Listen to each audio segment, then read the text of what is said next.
2026 को। और ये है कि 1 से 8वीं तक के जो शिक्षक हैं उनके लिए टेट पास करना अनिवार्य है और इसकी डेडलाइन को बढ़ाकर 31 मई 2028 कर दिया गया है। मेरा एक सीधा सा प्रश्न है और यह प्रश्न है, चाहे वह सुप्रीम कोर्ट के न्यायाधीश हों, चाहे वह हाई कोर्ट के हों, चाहे वह लोअर कोर्ट के हों, चाहे वह ब्यूरोक्रेसी में बैठा हुआ कोई IAS या IPS अधिकारी हो या एनीथिंग कोई भी हो, क्या इस बात की कोई गारंटी है कि आपने एक बार IAS क्वालिफाई किया, UPSC क्वालिफाई किया, आप IAS बन गए तो क्या आप दोबारा IAS बन पाएंगे? मेरा एक सीधा सा सवाल है।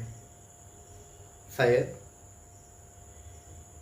अगर मैं ये कहूँ, इसकी जो प्रायिकता प्रोबेबिलिटी है वह मेरे ख्याल से 1% से भी कम होगी। मेरे ख्याल से, मैं यह नहीं कर रहा हूँ कोई नहीं कर पाएगा, करेंगे, लेकिन इनकी संख्या बहुत कम होगी। हो सकता है 100 में से 2-1 लोग ऐसे हों जो दोबारा पुनः परीक्षा दें और बन जाएं, लेकिन इसकी संख्या क्या होगी? बहुत ही कम होगी।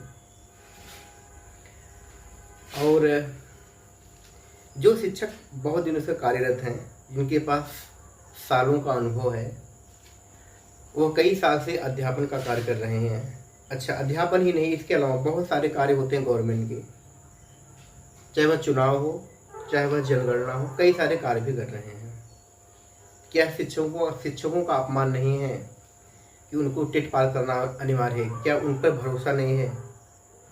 पहले तो गवर्नमेंट अपनी पॉलिसी खुद बदले और शिक्षकों को स्वतंत्र छोड़े, शिक्षकों से केवल अध्यापन कार्य लिया जाए।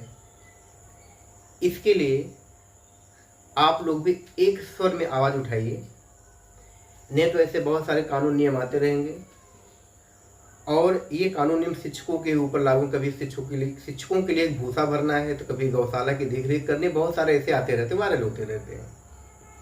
मेरा एक सीधा सा प्रश्न है कि जो व्यक्ति एक बार हाई स्कूल पास किया होगा, एक बार इंटर पास किया होगा, वह 20 साल बाद पुनः उसको बोले कि चलिए आप इंटर की परीक्षा दीजिए, 1 साल तैयारी कीजिए, 2 साल तैयारी, क्या वह गारंटी 100% पास कर लेगा?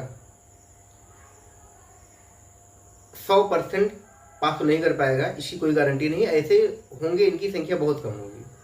इसका मतलब ये थोड़ी ना कि शिक्षक नहीं कर पाएंगे, शिक्षक भी कर लेंगे, लेकिन कहीं न कहीं यह शिक्षकों के आत्मसम्मान पे चोट है।